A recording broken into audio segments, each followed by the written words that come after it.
my friends, and thank you for spending this time with me. This project is over the top and probably too much, but it was what my heart wanted and needed. I have been looking for these dylusions dogs for a while, so when I finally got my inky paws on the set, I had fun, and I hope you will too. I added a few more dylusion stamp sets with flowers, toadstools and mushrooms for this project. So let's dive in and see how many images I can cram in to my pages. Starting with stamping all my images and coloring them with dylusions ink.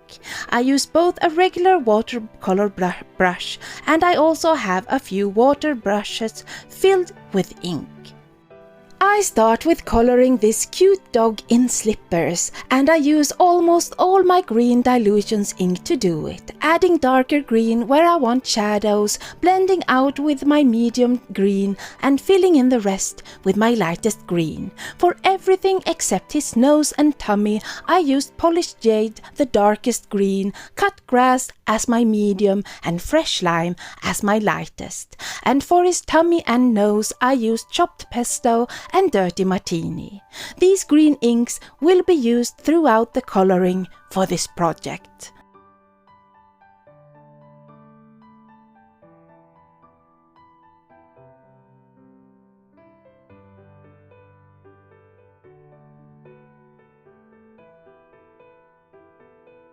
This little furry friend is colored with London blue and vibrant turquoise, and for his outfit I alternated between my green combos and my blue combos, adding the dark blue ink after midnight to give his outfit some depth. I won't show all of the coloring because, true to myself, I colored every image twice, one in cool colors and one in warm, and the dogs in cool colors get accessories in warm, and vice versa.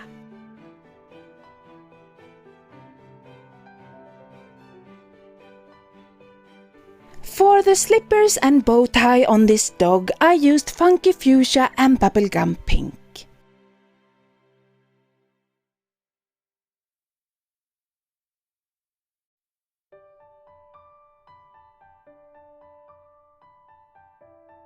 For these boots, I'm using Postbox Red, Tangerine Dream and Pure Sunshine. This combo, along with the pink combo, will also follow me throughout my project.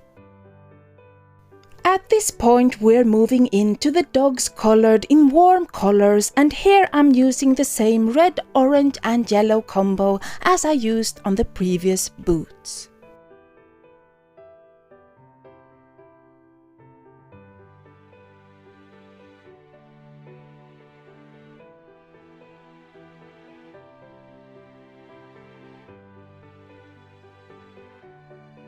For the flowers, toadstools and mushrooms, I do the same procedure and color one set in warms and one set of images in cool colors. And I'm coloring leaves and stems in my green combo, and then I use the pink, red, orange and yellow inks from before in different combos, and to get more out of my color choices, I also dilute them with water in some cases to get more variation and depth. I absolutely love to color with these vibrant inks. I enjoy the quick flow of ink and how easily they react with water. It's not a coloring style for everyone. When I just want to enjoy coloring, I go for my inks. And if I want total control over details, I will choose my Sig markers or Ohuhu markers.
For this project I'm working in my small dilutions journal, but the project isn't small at all. In fact, I will use 5 pages in total, so I want to use my dilution spray inks to make cool and warm backgrounds.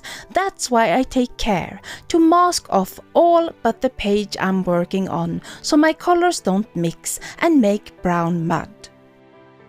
For my first background, I will use Periwinkle Blue After Midnight and Balmy Nights, which is a bluish grey. I spray with water and then the inks, and I try to protect the spine of my journal by mopping up floods of ink that wants to sit in the middle.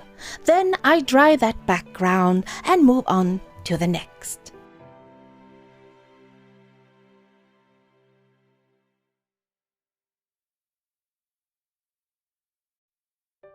My next 2 backgrounds is a spread where I want the first to be a cool one and the second a warm background. I spray with vibrant turquoise, calypso teal and cut grass, and in the middle I try to use the purple ink, crushed grapes, as a bridge between the cool and the warm colors. Before I spray the next page with pink flamingo, bubblegum pink and pure sunshine. I mop up ink in the middle as best I can and add shimmer spray splatters in fresh lime on the cool page and pink shimmer spray on the warm page. For the next 2 pages, I forgo the purple bridge and mask off the middle before I spray with Tangerine Dream, Cherry Pie and Funky Fuchsia. I dry the warm page and mask it off before I spray the next background with my green inks, and I add shimmer spray splatters on all of my backgrounds.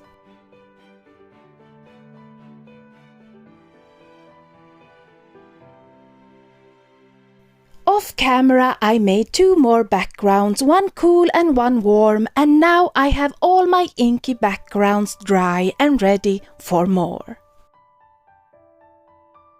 Now let's add more to these backgrounds using stencils. I choose 3 big dilution stencils because I want this second layer to have big patterns, because after I use them, I will use a small paw print stencil over all of my backgrounds.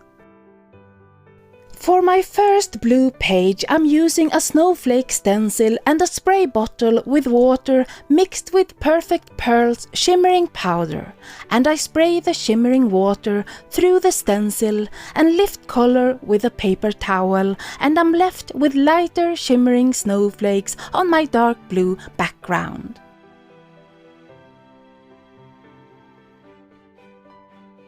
Next, I mask off around my green page and place a diamond pattern stencil over. This time I spray with just water, and you can see how subtle the pattern is after. So for the next few pages, I go back to my shimmer water. For my pink page, I use a big script stencil and spray the shimmering water through the beautiful letters, lift color with a paper towel, dry the page and continue the same procedure for the next 2 pages.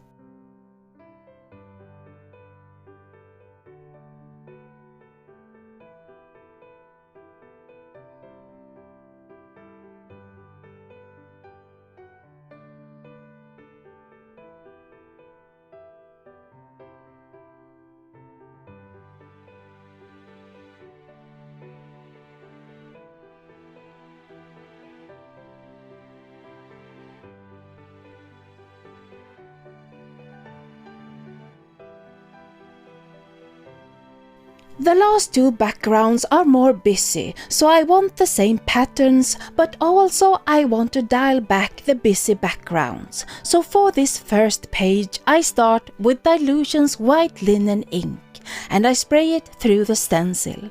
But it didn't turn out how I wanted. So I dry the white ink, place the stencil back, and spray the dark blue After Midnight over the white. And to me it looks much better.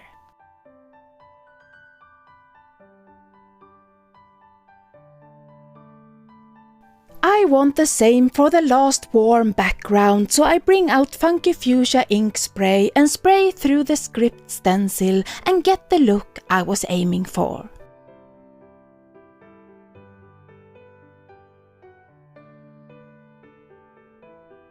So next I bring out a cutting mat and a blade and cut a rectangle from my first blue page, making it into a frame for what's to come.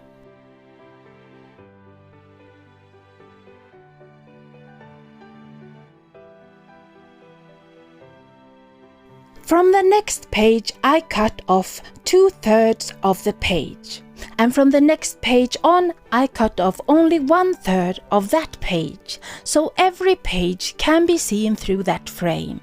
And as you can see, my big hair gets in the way as I try to get it right.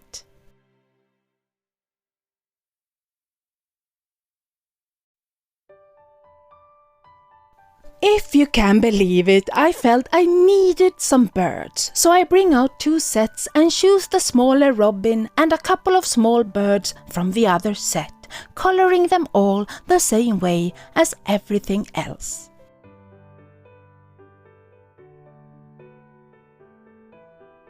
So it's time to use that paw print stencil from Time for Tea, and I debated the best way to use it. I want the paw prints to be white and glossy and not be colored by the ink behind, which rules out texture paste. So I decide to heat emboss in white using Wow's Bright White Superfine embossing powder. I start with the blue frame and my embossing ink pad, and I randomly push the ink pad through the stencil, cover with embossing powder and melt with my heat tool, and I do it on both sides of the frame. Embossing don't usually turn out perfect when working in a journal, but as you all know by now, I don't aim for perfection.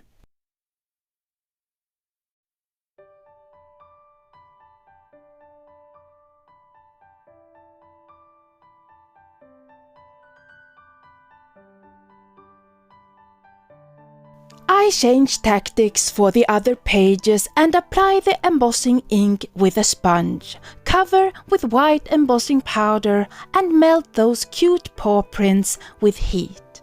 And I continue the same way on both sides of each page until every page has white cute paw prints.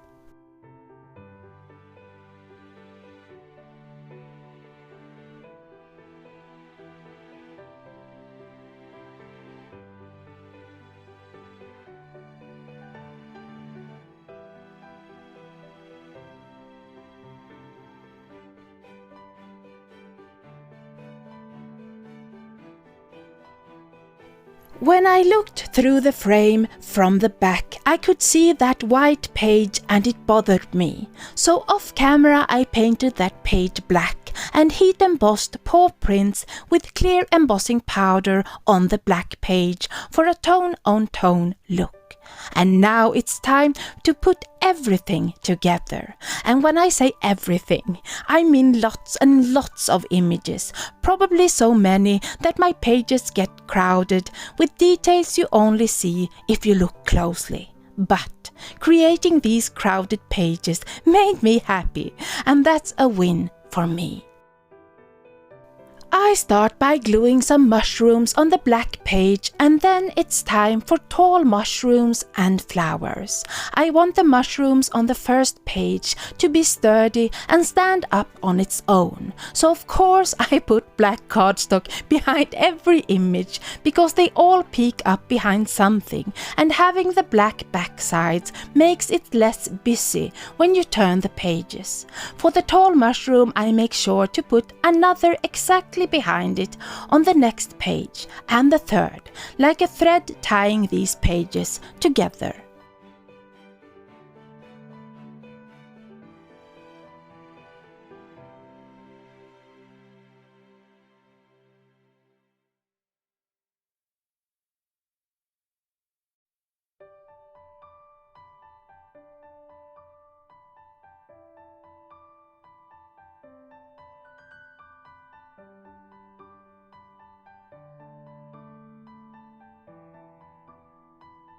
I continue with the small toadstools and mushrooms, gluing them down at the bottom of the frame and on the page behind, sometimes lining them up like the tall mushroom before. When making cut-out pages, the difficult thing is that the backside can be seen when you flip the pages. Backing the images with black cardstock calms it down and makes it less noticeable.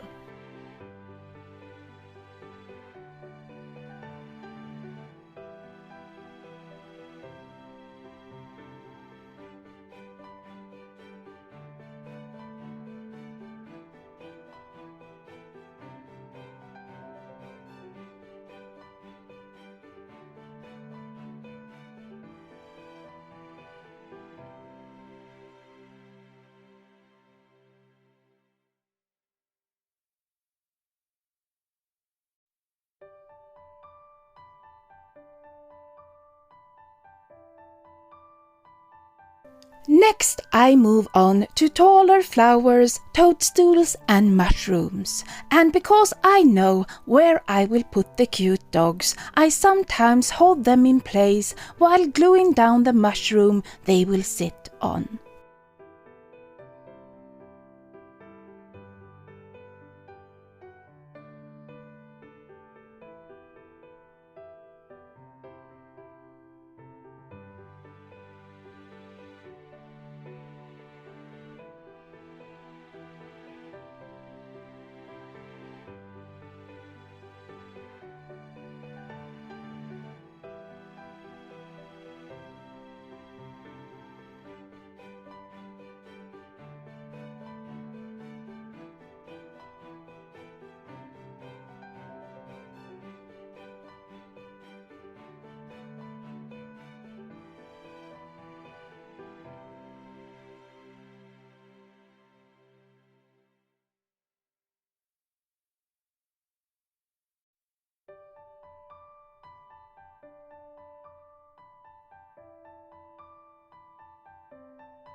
I glue down the last mushroom and cut off anything hanging off my pages. And at this point, it's time to start gluing down dogs and birds. I want some part of each dog to be seen through the cut-out frame, so I check that before I glue down each dog.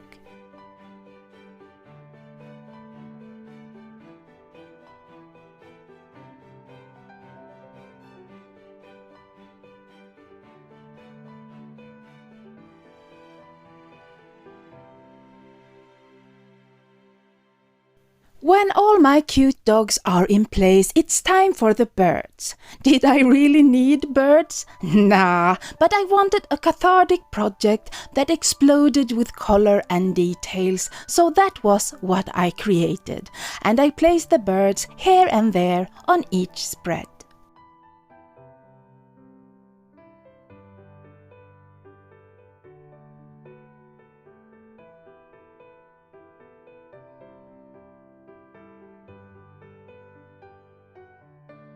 I'm using the Dylusions bigger backchat stickers as a sentiment, and I chose one that said, "I love how badass we think we are when we're together."